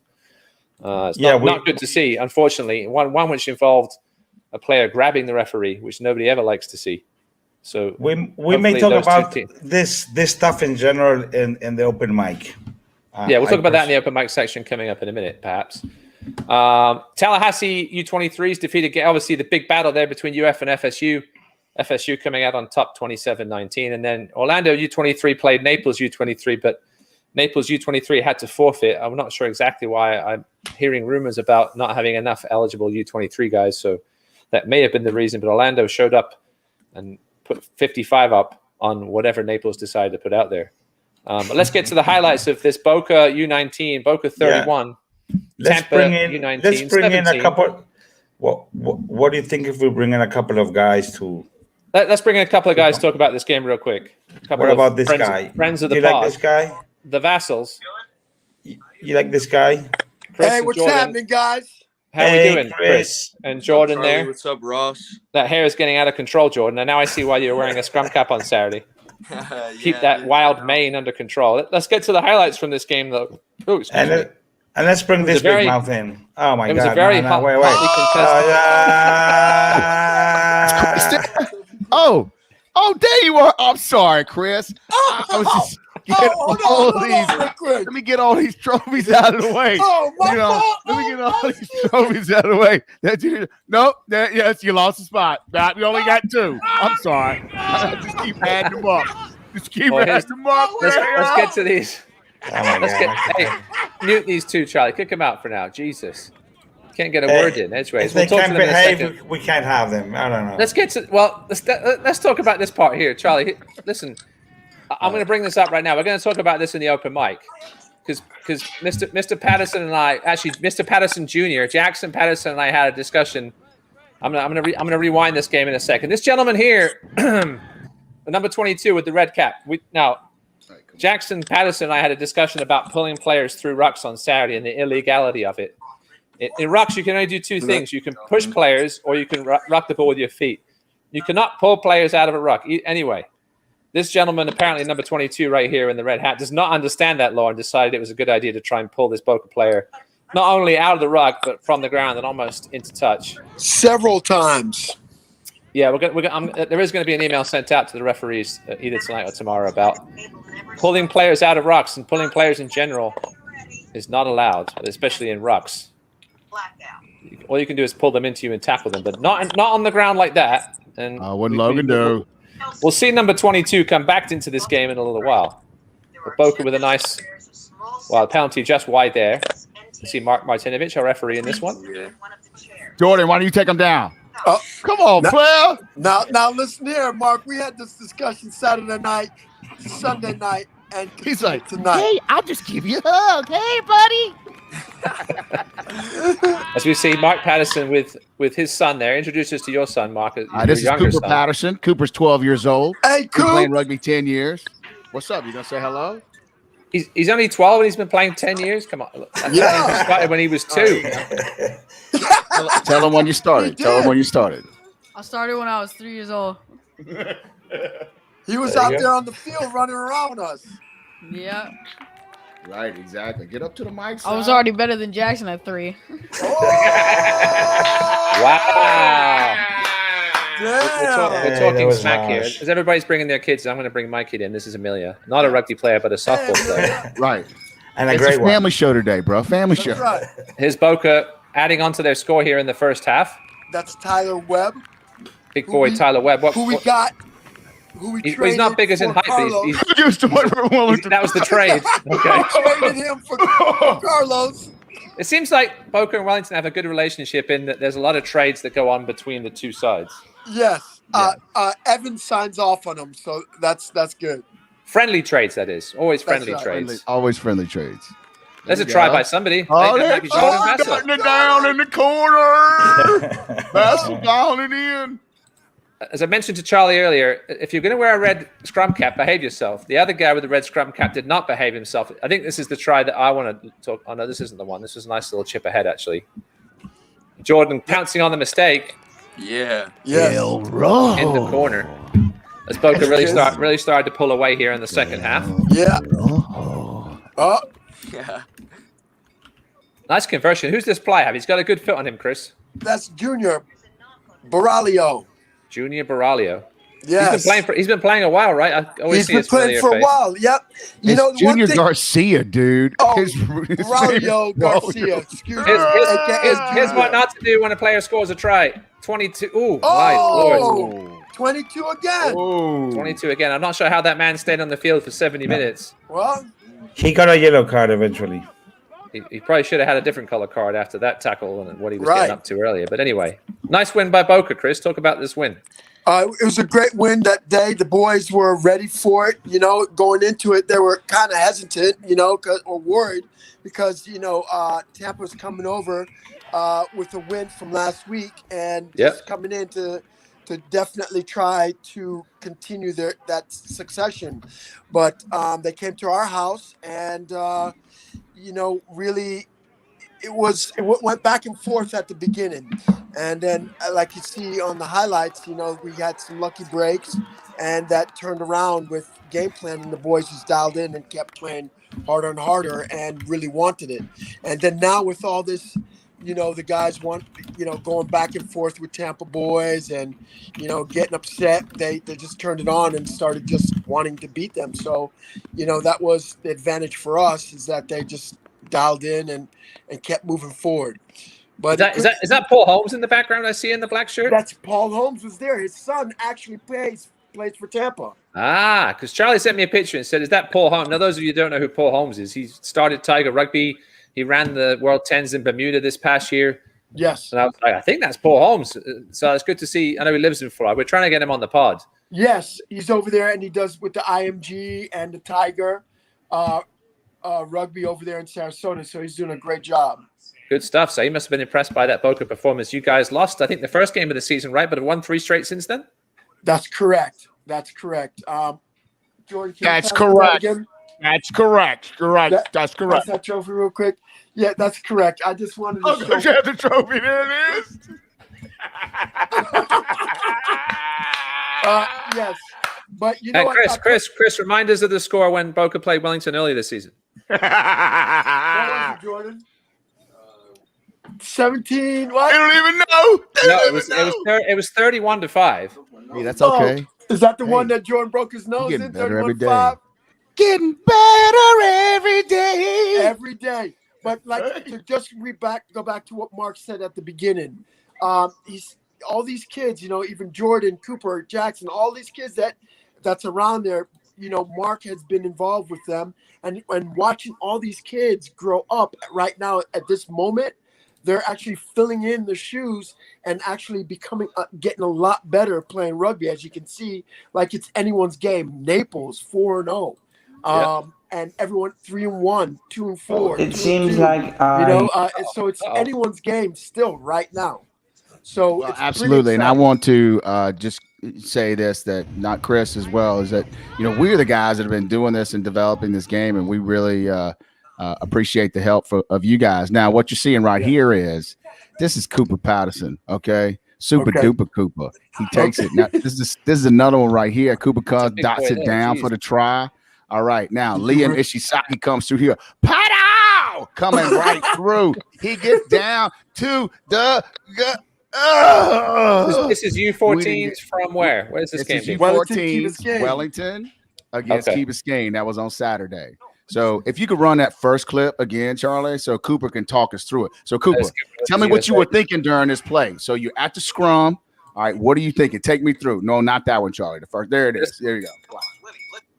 And all right, so at this point, I was in the scrum, and I was looking where the defense was, and the scrum half fell for me passing towards the left side. So I angled myself toward the left side, and I immediately took it right, and nobody saw me. And then they tried to catch me at the end, but they were too slow. So. Yeah, Woo! Okay, Chris, you want to talk us through this one? Bring your son up. Oh, Jordan, come here. Talk us through this. Oh, wait. It's not this one. Oh, right. That was the try. That was the try. The chip ahead. It was? That was one. That was the second one. Yeah. Oh, yeah, that's true. There we go. That was a nice chip.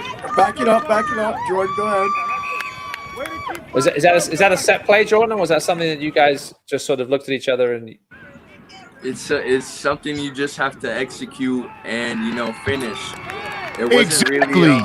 That's what finishers do.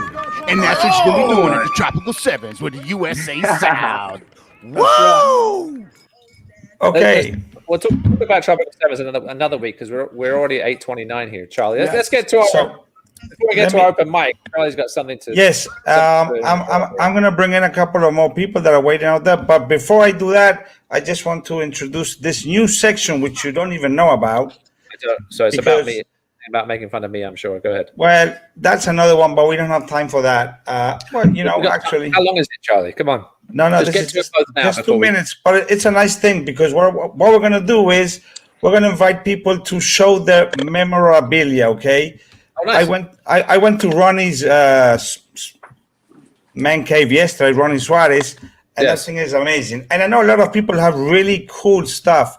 So I'm just going to kick this one off because I can. There you go. And hopefully we'll have people sending this in, okay? So let's just watch this. Got this little inside information from Tifro that we're going to start a segment called Show Your Memorabilia. And I guess I'm going to be the first one. And the one I'm going to show is, this is a ball that was signed. Let me show it to you right here. It says... I'm going to translate because it's Spanish. So it says, for Miami rugby kids with warmth, Roberto Canessa, Miami. This was 2009. And if you don't know who he is, Roberto Canessa was one of the survivors of that crash in the Andes back in the 70s, where these guys, it was a rugby team from Uruguay going to Chile. That's right. And they crashed in the middle of the Andes, in the mountains. They spent 70 days up there, and then they managed this guy specifically, and another one, Fernando Parrado. He's Roberto Canessa. Those two guys managed to get out of the mountains and reach help, and then everybody, the 16 survivors out of I think like 50 people, managed to get out of the mountains. It's a great survival story that is great movie. Linked with rugby very tightly, and you can check it out. There's a lot of movies. I recommend one on National Geographic. So he came a couple of times to Miami to make these speeches. This was at Columbus High School, and he dedicated this ball, which I keep since. Very nice memory for me, specific because of course I'm from Uruguay, so. And I actually played with this guy at one point when I was young and he was a little bit old. And I was always impressed that he has like these huge legs. And I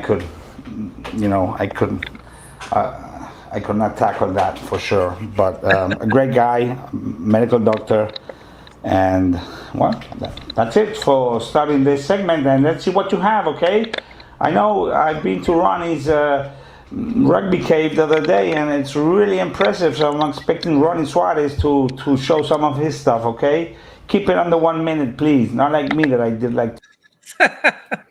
Yeah, not under 1 minute. That's No, but awesome, Charlie.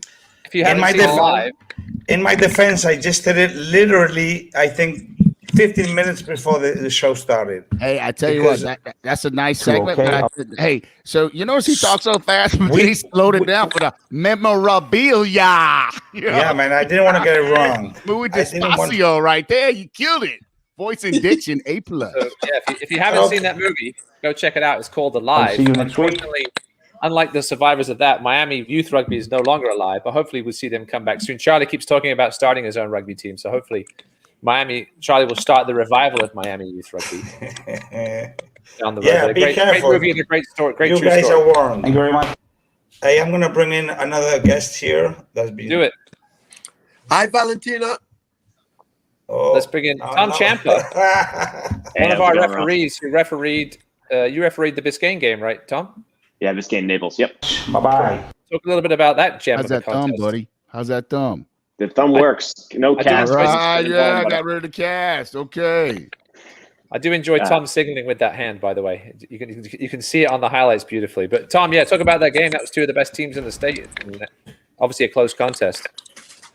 Yeah, so every time I see the U19s really anywhere in Florida, I'm always impressed. When I was at the high school level, I had nowhere near those ball handling skills. Especially the Key Biscayne. I know you had the guests on earlier talking. Their size is not impressive compared to Naples, but you see them move the ball like they've been playing for 10, 15 years. So really great to see that level of experience at that age. Really good to see. My biggest question about that game is your footwear choice. Please talk about your footwear choice and lack of socks. Well, the lack of socks was just to spite you, actually. Yeah, so you can't see it there. I do always wear my business socks because I am all business all the time. Except when you're jobless. Except when you're jobless. Well, we won't go there. Forgot my boots in my other bag, and so ask around. Does anybody got an extra pair of boots before the match? No, doing it in my Allbirds. But I didn't fall over a single time, so I'm all right with it. Even now when it started raining, were you slightly worried? Not at all, sir. Well, as we've got you here, Charlie, did you catch those Boca highlights we were showing, Tom? I'm not sure if you did. Wait, give me a second. Boca, Tampa U19. I mean, there's only a couple of the one at the start and the one at the end of the two I wanted to get Tom's opinion on. Tom, while you got Tom here and when Charlie's pulling up those highlights, Tom, talk about some of the sort of trends that you've seen this season, perhaps in regards to sort of law violation and where teams are really missing on the laws. Yeah, so I mean, always the breakdowns are sloppy at best. It comes with years and years of experience. There's no exception for this play here, Tom. This play here specifically. That would not be legal, sir. No. Yeah, breakdowns are always a mess. I'm going to forward to that last play I wanted to talk about, Charlie. I don't know if it was before this or after this, but yeah, there's always a bit of a gray area when players decide to not contest in a ruck. You do the matador, you look like you're going to be there, and then you just let him run through. That was not the gray area on the highlight you showed. No. So watch this one, Tom. I want your opinion as a neutral party here, just like I am, but on this try coming right here. Ooh. It was the tackle. The high tackle. Yes, the tackle leading to the try. Yeah, so the try was scored, correct? It was, yes. It was just a grab of the neck. If you're gonna quote me on the exact law, I believe the law for foul play has to be an act that prevents the act of scoring. And since it was scored, it is still a try in the place where he tried it, scored it down, and not be a penalty try.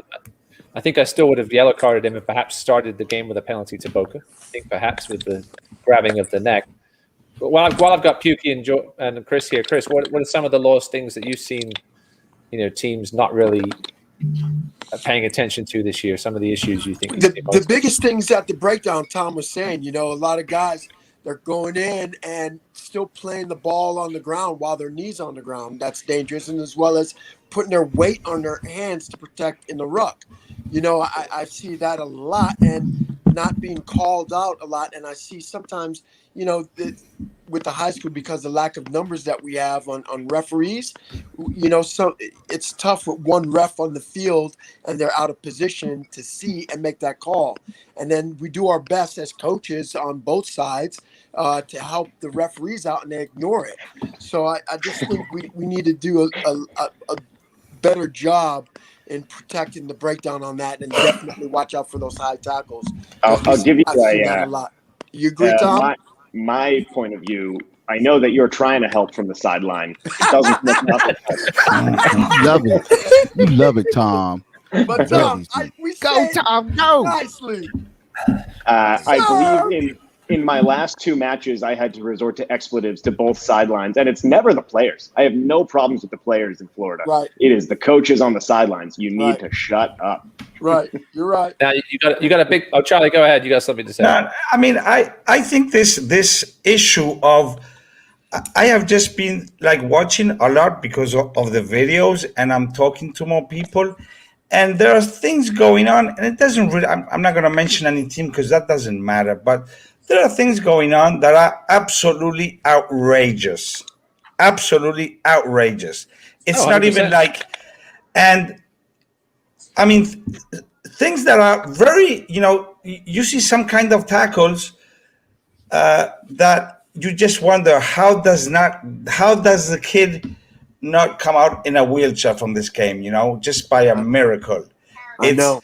And the issue of, at the time, if they get or not a red card, if the referee missed it, whatever, that's one issue, okay? But the issue that worries me much more is, how do these kids get to do those things? Because it's not something that, you just some armor, you give somebody just by mistake. No, this is something that they are putting a big effort in doing. So it's not a matter, I think, of finding who to blame or who is responsible. I think that responsibility goes around a lot. Okay, I would put it in a big portion on the coaches. Okay, because they're the ones teaching these kids. And the other thing that is absolutely outrageous and cannot continue to happen is kids telling referees to go F themselves. Yes. And UMF. Listen, if that happens in my club, I'm going to be the one expelling that. I mean, it wouldn't happen because way before that, I'm putting into the heads of these kids the rugby culture. That is one of the things that is, I think, underlying and is missing. The rugby culture. Hey, we should not forget about that, because that is the soul of the game we love. Okay, Charlie, it is the soul, and we have to. We have to lose games, but we have to keep that. We cannot lose that. COVID is that we can't have the socials after. So hopefully we'll be able to get after that. For the guys that have been playing for a long time, number one, over the period of time, I've seen better tackling in the last 3 seasons. I've seen better tackling. I'd like to see it a little bit lower. But what I would suggest from a coach's standpoint is that sometimes the refs, these kids don't really know the rules that well. So, yes. I mean, going in with that understanding is that, sometimes that I feel that the game could flow a little bit better if you're not calling every single tiny thing or very specific and stuff like that. That's just it. I mean, I think the refereeing has been great. Ross, I really liked how you ran that game where you stopped and you talked and stuff like that. And, because you knew those kids didn't really know the game. And so they needed to know that. Like, for example, when that guy was feeding the ball, you're like, look, bro, you're feeding the ball. You can't do that, blah, blah, blah. And he's like, oh, okay, thank you. That's the thing, is that, I'd like for them to just keep that in mind when they're reffing these U19 teams. I feel that they're reffing at a men's club level. and they just don't have that knowledge yet. I mean, I will say we're obviously a little short of referees this season due to referees not deciding to referee during the COVID time, injuries, other nonsense that referees aren't refereeing. But it does start. It does start with referees not allowing it to happen from the first minute. I think if we look at that Boca game, things just sort of escalated, and it always seems to be never an entire team. It's normally one or two kids, right? That spark it, and all it takes is just one play. We saw that kid, I think in the Boca game, pull a kid out of a ruck, and that kind of thing is what we call as referees is a flashpoint. And if you're not ready to manage a flashpoint like that, it can turn into a lot worse. As we've seen in other games this season, again, I see people in the comments, throwing other teams under the bus. When they're. And speaking of that, I didn't mean to throw shade on Tom either. Tom, he had a good game as well. So. Now listen, Tom's an up and coming referee. He's got a big game on Saturday, Boca Tridents, and hopefully he'll take. He's been a soldier this year, taking games from me every week, and I have faith that he'll take what he's learned. He did some quality games at Rugged Fest. Kristen, he'll take what he's learned this season and bring it to the table on Saturday for one of the biggest regular season games there is. But as Charlie said, it does start with the culture, and when kids do what they see. If they watch rugby on TV, they don't see these types of tackles, infrequently. But they come from a football background. A lot of them where tackles like that are celebrated. Unfortunately, in this sport, it doesn't work that way, and it has to start even at the top of the FRU. I emailed Evan this morning about this pulling out of the ruck thing, and he wrote back and said that not just that, there's been other issues this weekend that he's going to try and address. I don't give all the communications to the high school coaches, but the FRU does see what's going on, and I think they're going to be taking some action, hopefully before the playoffs, to cut this kind of stuff out.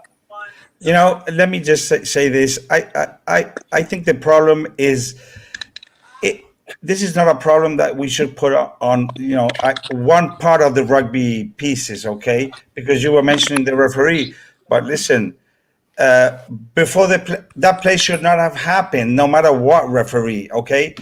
What the referee does has a consequence in the game. Like in this Boca game, I think he lost a little bit of control. So some nasty things happened, which may have been prevented with the referee.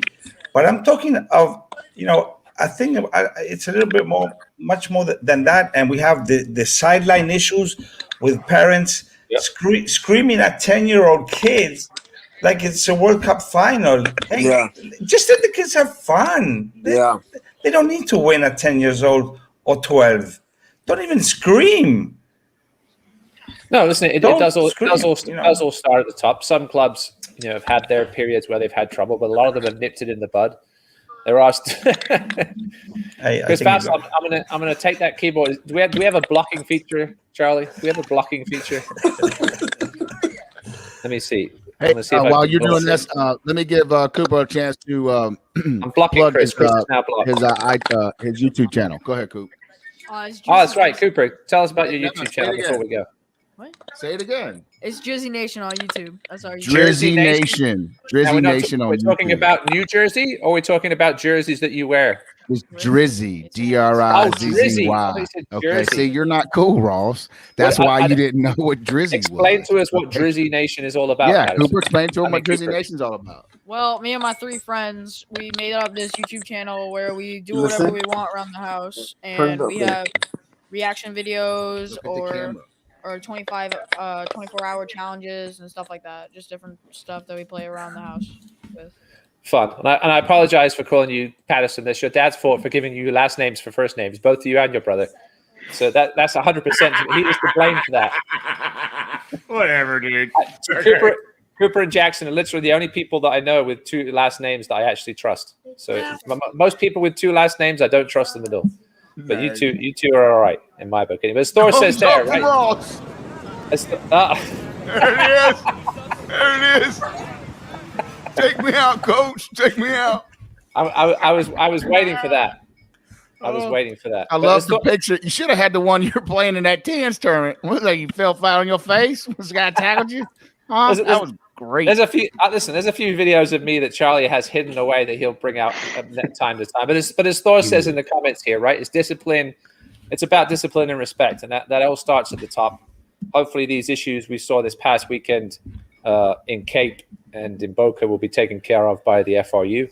and referees will be spoken to that are doing their next games, and they will not put. I know the referee at that Cape game called the game, and it was just a forfeit, so it was a friendly game at that point, and the kids couldn't behave themselves, which is sad to see.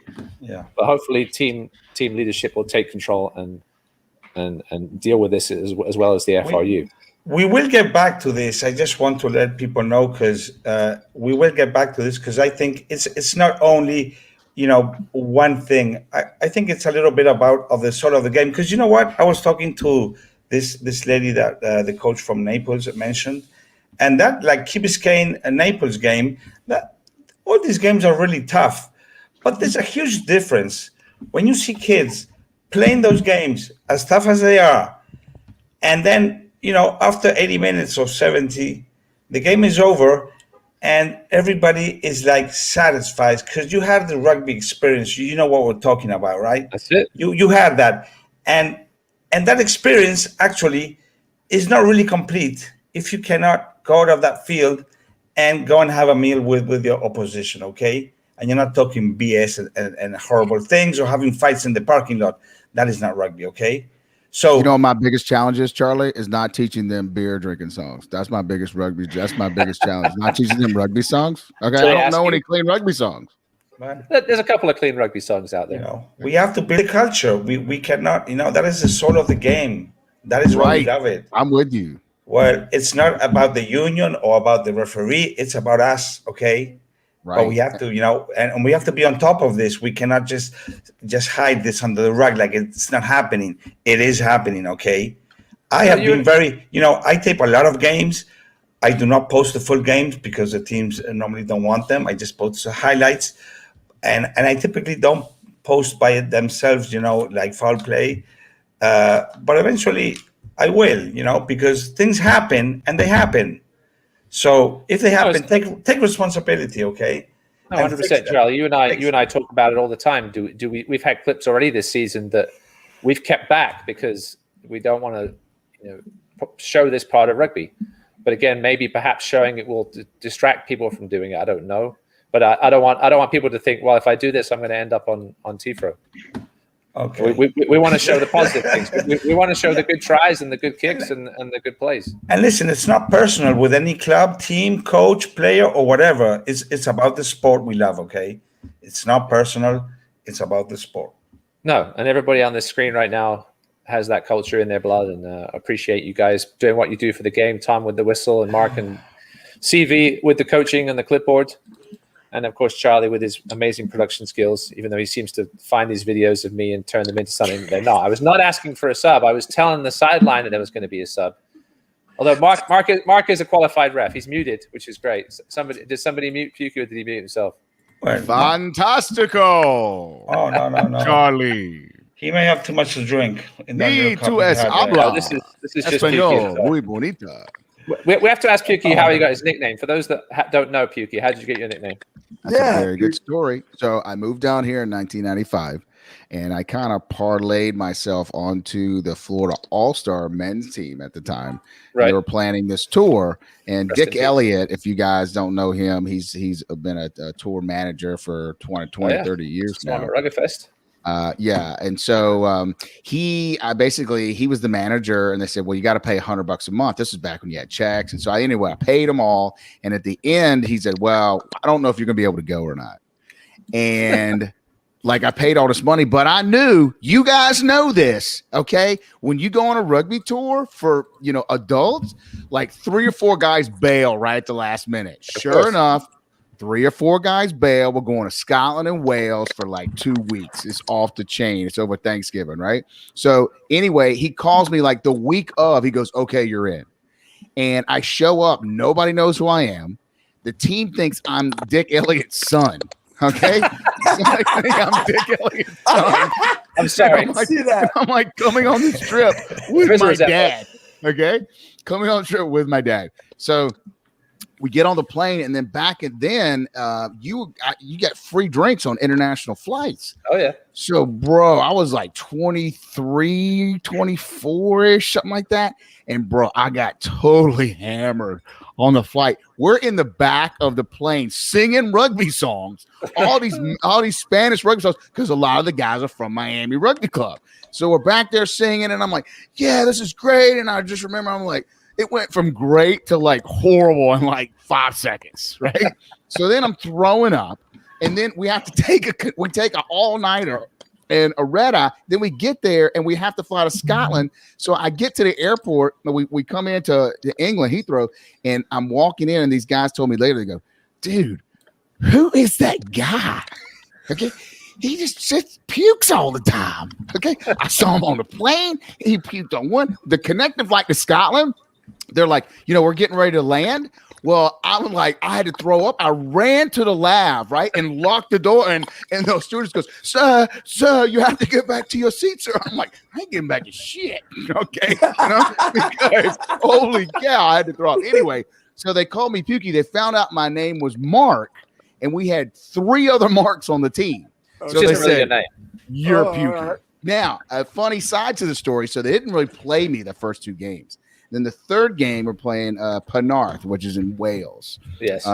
And it was like 32 degrees, snowing and sleet rain.